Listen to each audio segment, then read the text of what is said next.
making his decision. But on Saturday in Atlanta, Herman Cain, the former CEO of Godfather's Pizza, made it official. He is running for the GOP presidential nomination. As part of our continuing series, 2012 One-on-One, we are joined by Mr. Cain for his first interview since becoming a candidate. And welcome to Fox News Sunday. Thanks, Chris. It's my pleasure. You ended your announcement yesterday talking about what will happen to America once you're elected. We'll all be able to say, free at last, free at last. Thank God Almighty, this nation is free at last again. Mr. Cain? Yes. Free from what? Free from rising debt. Free from legislation that's being forced down the throats of the American people, like Obamacare.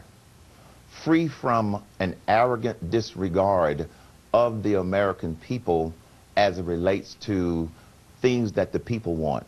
Free from a stagnant economy when, in fact, we have the ability to grow a lot faster if we lower taxes, if we get rid of lower the capital gains tax, suspend taxes on foreign repatriated profits, provide a direct stimulus such as a real payroll tax holiday for employees and employers, and free from dependence on foreign oil, which is only going up because we don't have a real energy independence plan. All right, let's drill down, and that's the whole point of your being here today. Yes. Let's drill down on some of your views. Yes. On the debt limit, you say, don't make a deal. Even John Boehner, who says, let's cut spending at least as much, dollar for dollar, as we raise the debt limit. You say that is nothing but a stall tactic. Yes, it is. Let's take a look. Don't raise the debt ceiling, pay for the stuff that's critical, and then the other things are going to have to be forced mandatory cuts. So, under the Cain plan, you would pay our Chinese creditors first. Yes. While substantially cutting, sharply cutting services, programs for Americans. Yes, but not pay the interest on the debt first. Make sure we take care of our military and their families. Thirdly, make sure the people that are getting paid Social Security checks, that they get paid. And then fourth, make sure that people's Medicare bills get paid. Then you look at everything else, and that's where you start cutting. You don't start cutting until after we take care of those things. Now, but that's going to mean a lot of serious cuts for people while we're paying the Chinese creditors first. Yes, because if we don't pay the Chinese creditors first, the amount of interest we'll have to pay will go up. I am sure that there are some penalties in there if we don't pay that on time. Now, here is the corner, quite frankly, that Representative Boehner and others have painted themselves into. If you were to do those four things, you need to have done it at the beginning of this crisis before getting this close. What has happened now is that they have allowed the timing to get so close to the end, they may not be able to do the Cain plan of the four things that I talked about. They may have allowed themselves to get into a corner where they may be forced to, and I still call that they should have seen this coming, which they did, but they didn't move fast enough. But even your plan, and let's say even if they had been able to take care of this sooner, Federal Reserve Chairman Ben Bernanke says that your idea, and you're not the only one who's offered it, is too dangerous. This is the way he put it. Even if the debt is paid, there's the issue of market confidence and how the market would respond to the risk of default or even the default on non-debt obligations. Bernanke says that it'll end up, just as you suggest, it'll end up costing the U.S. more. Even if you pay the debt, it's going to end up costing the U.S. more to borrow from other countries, which will only increase the deficit, and that's going to filter down into higher interest rates whenever you want to get a new home, buy it, take out a mortgage, or get a new car loan. He's absolutely right. But I also think raising the debt ceiling is also going to be a negative against market confidence. They're caught between a rock and a hard place, quite frankly, now. And the reason that they got between this rock and a hard place, they waited too long to deal with the issue. That's now compounding the problem, not helping the problem. But Bernanke is saying at this point, you gotta make a deal And you've got to make a deal and raise the debt ceiling. And if you don't, and you just pay the debt off, that's still going to frighten the market. And I would agree with them. I agree. So then you just said the Cain plan is wrong. No, I didn't. I said that they allowed themselves to get in this hole. They allowed themselves to get between a rock and a hard place. What I said about identifying those 4 things and pay those first, if they had done this a year ago, anticipating this, it would have worked. He's right. But is the Cain plan right or wrong now? The Cain plan can't work now. It cannot work now. Simply because they waited too long. And this is part of the problem.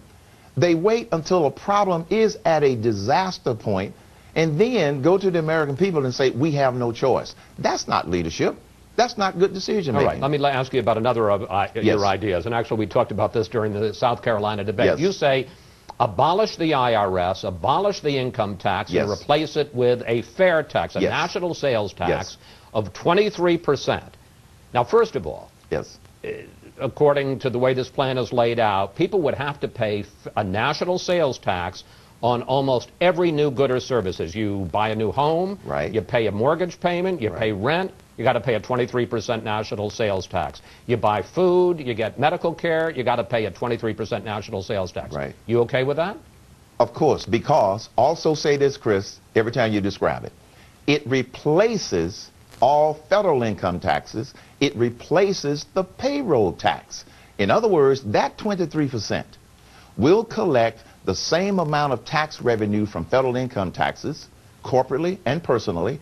It'll also collect the amount of money that's being raised through the payroll tax, such that when a person gets their pay stub, you won't have a federal tax deduction, you won't have a FICA deduction. It will be included in the 23% that you pay. Now, part 2 of that, in addition to being a replacement tax, not on top of anything, in addition to that, there is a prebate provision that's collected in the 23% such that every family will get the sales tax on basic necessities as calculated with a formula before you have to go to the store, before you have to go to the grocery store. Here's the problem with that. President George W. Bush, he had a commission on tax reform Yes. in 2005. They looked at the fair tax. They said it won't work. And here's why they said it won't work. They said that to create the revenue that you're talking about, it would have to be a 34% tax rate, not 23%. And with the prebates you just talked about, they say it would, in fact, benefit low and high income taxpayers, but it would raise taxes. It would raise taxes for the entire middle class, anyone making between $15,000 and $200,000. Chris, they were dead wrong. Here's what happened. This is President Bush's tax. I know this is his commission. When I heard the commission make that assessment of the fair tax, I was screaming. Other people who knew something about the fair tax were screaming. We never got an opportunity to explain. What they did is that they changed some assumptions in the actual bill. This is why they come up with these outrageous numbers. So if you change the assumptions of what's in the bill, you will come up with some outrageous numbers like that in order to kill it and defeat it. Go talk to the people, talk to former Representative John Linder. If he had been given an opportunity to refute it, he would have said exactly what I said. Talk to Leo Lindbeck, one of the gentlemen who helped to do the research on it. There are a lot of people who know if you do it according to the assumption in the legislation, H.R. 25, you don't come up with that. They changed the assumptions. All right, let's turn to foreign policy. You say that President Obama threw Israel under the bus, Yes. your words, with his plan this week Yes. for, as a baseline, Israel to return to the 1967 borders. You say the Cain doctrine. Yes. The Cain doctrine is don't mess with Israel. You mess with Israel, you're messing with the U.S. Yes. Question, what would President Cain offer the Palestinians to make peace? Nothing. Because I'm not convinced that the Palestinians are really interested in peace.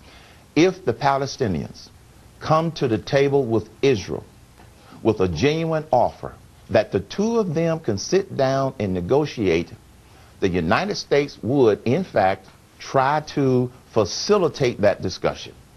But if we look at history, it has been clear that the Palestinians have always wanted to push the Israelis and push Israel for more and more and more. I don't agree with that.